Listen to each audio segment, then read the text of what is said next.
రేపొద్దున మీ అందరికీ తెలిసి కూడా మీరు ఎందుకు మాట్లాడలేదు, అదొక ప్రశ్న ఉంటుంది. అందుకని దాన్ని మాట్లాడాల్సి వచ్చింది. ఎందుకంటే ఆల్రెడీ మేము గవర్నమెంట్ ఫామ్ అయ్యాం, 5 years మేమే ప్రభుత్వంలో ఉంటాం. ఇది లాస్ట్ 6 నెలల్లో ఏదైనా ఉందంటే ఒక మేము ఇలాంటి ఏదైనా చేసాం ఒక అర్థం ఉంటుంది. వచ్చిన 2 నెలలు మాకు ఏం అవసరం ఉంది? 5 years ఈ ప్రభుత్వమే ఉంటుంది. ప్రజలు ఎన్నుకున్నారు. ఇది తీసుకెళ్ళకపోతే తప్పు అవుద్ది. ఎందుకంటే మా బేసిక్గా అందరం ప్రతి మతాన్ని గౌరవించే సంస్కృతి ఇది.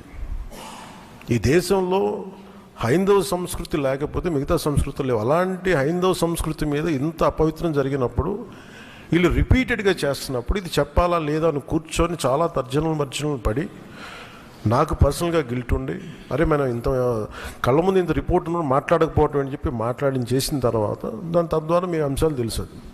అది సుప్రీంకోర్టు దాకా వెళ్ళింది. కొంతమంది మీరు ఇట్లా అన్నారు, లారీకి లబ్ధన్నారు.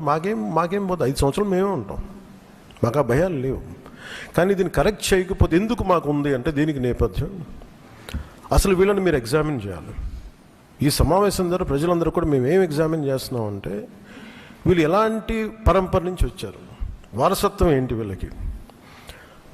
వీళ్ళు భగవంతుడి మీద పగబట్టారు. వీళ్ళు 7 కొండల స్వామి మీద పగ ఉంది. అది ఈరోజు పగ కాదు, ఏం పగో నాకు అర్థం కాదు.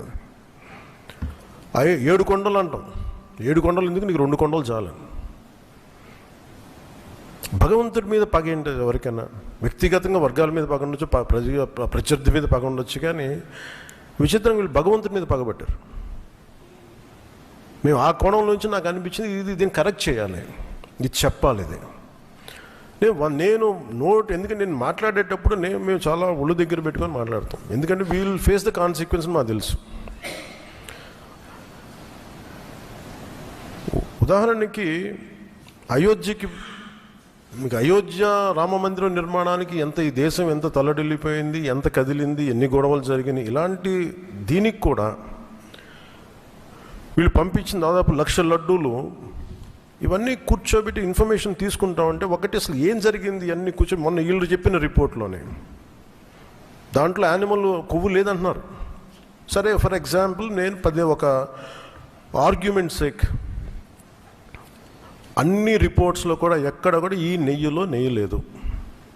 59,70,000 పైచిలుకు కిలోలు 59,70,000 కిలోల నెయ్యి మీరు ఇది ఈ కల్తీ నెయ్యి అని కూడా దీన్ని కల్తీ వనస్పతి, కల్తీ పామాయిల్ అనాలి దీన్ని.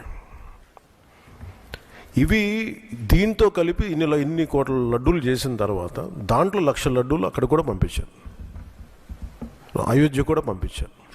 వీటి నేపథ్యం మొత్తం రిపోర్ట్స్ అన్నీ వచ్చిన తర్వాత ఈ నెయ్యిలో ఎక్కడా కూడా 59,70,000 ఇక్కడ లడ్లు దీనికి సంబంధించింది వీళ్ళు అనుకున్న సోకాళ్ళు నెయ్యి సప్లై చేసి దాంట్లో ఆన్ రికార్డ్ 58,00,000 పామ్ ఆయిల్ దానికి సంబంధించిన ప్లాంట్ బేస్డ్ అన్నీ దొరికినాయి. అవి కాకుండా 1,70,000 నుంచి దాదాపు 2,00,000 వరకు కెమికల్స్ దొరికినాయి. ఇవి ఆన్ రికార్డ్ వాళ్ళు కొన్నట్టు. మీకు టీటీడీకి మేము ఇన్ని లక్షలు 59,00,000 పైచిలకు నెయ్యి సప్లై చేసామంటే ఆ పర్టికులర్ కంపెనీ 58,00,000 పైచిలకు వీళ్ళు మనకి పామ్ ఆయిల్ దానికి సంబంధిత అన్నీ కొన్నారు. అలాగే 1,70,000 ఈ కెమికల్స్ కొన్నారు. ఇవన్నీ చాలా ఆన్ రికార్డ్ దొరికారు. ఎక్కడా కూడా సిబిఐ కానీ ఎక్కడ క్లీన్ చిట్ ఇవ్వలేదు. క్లీన్ చిట్ ఎక్కడ ఇవ్వలేదు. వాళ్ళు వెరీ క్లియర్ కట్గా చెప్పింది ఈ నెయ్యిలో పూర్తిగా ఇది ప్లాంట్ బేస్డ్, అంటే దీంట్లో నెయ్యి మన పాల నుంచి పాల కొవ్వు నుంచి రావాల్సింది, దీంట్లో ఇది లేదు. చాలా చాలా స్పష్టంగా అది చెప్పారు. మిగతాయి మేము నిర్ధారించలేకపోతాం, మా దగ్గర ఇన్ఫర్మేషన్ లేదనేది ఒక రిపోర్ట్ వాళ్ళు చెప్పింది. అలాగే national dairy development board very క్లియర్గా చెప్పింది దీంట్లో ఫిష్ ఆయిల్, అలా గొడ్డు కొవ్వు, పంది కొవ్వు, ఇవన్నీ లార్డ్ మన ఇంగ్లీష్ పదాలతో ఇవి ఉండే అవకాశాలు ఉన్నాయి. చాలా స్పష్టంగా వాళ్ళు ఇచ్చారు. ఈ ప్రాసెస్లో వీళ్ళు దీన్ని కూర్చోబెట్టి అడ్డగోలుగా మాట్లాడితే, ఎందుకంటే వీళ్ళకి ఏ రోజు కూడా ఈ ధర్మం మీద వాళ్ళకి గౌరవం లేదు. పైగా ఈ దొరికిన వాళ్ళ ఛార్జ్ షీట్లు మీకు చూస్తే మనకి తెలిసిన పేర్లన్నీ చూస్తే ఇందులో ఎక్కడ మతానికి సంబంధం లేదు. ఇది భోలేనాథ్ బాబా కానీ మిగతా ఏ డైరీ మీరు చూసినా కానీ వీళ్ళు ప్రిడామినెంట్లీ దర్ ఆల్ హిందూస్. దీంట్లో అసలు మతానికి కానీ దీంట్లో ఒక ఇస్లాంకి సంబంధించిన వ్యక్తులు కానీ లేదంటే మన క్రిస్టియన్ సంబంధించిన వ్యక్తులు అసలు ఎక్కడ సంబంధం లేదు. ప్యూర్లీ మాట్లాడుతున్నాం హిందువుల గురించే మాట్లాడుతున్నాం ఇక్కడ. So there is no question of other religions here. ఈ ప్రభుత్వం గత ప్రభుత్వం విషయంలో కూడా మేమేం మాట్లాడుతున్నాం అంటే they never have respect for the traditions and dharma of this land. అది చాలా ఆబ్వియస్గా చాలా మనకు తెలుస్తూ ఉంది. దాంట్లో భాగంగానే వీళ్ళు అదే చేశారు. చూసి ఈరోజు మాట్లాడి క్షమాపణ అడగకుండా తప్పు జరిగిపోయింది. మేము ఇందాక మా కేశవ్ గారు చెప్పినట్టుగా ఒక తెలియక చేస్తే పొరపాటు, తెలిసి చేస్తే తప్పు, కనీసం తప్పులు జరిగినాయి అది కూడా చెప్పకపోగా మమ్మల్ని క్షమించమని అడుగుతున్నారు. నేను ఒకటే చెప్తున్నాను, భగవంతుని మీద పగబట్టుకున్నవాడు సర్వనాశనం అయిపోతాడు తప్ప ఎవడు బతికిన దాఖలాలు లేవు, గుర్తుపెట్టుకున్నారు. ఎందుకంటే ఇది ఫెయిత్కి సంబంధించింది.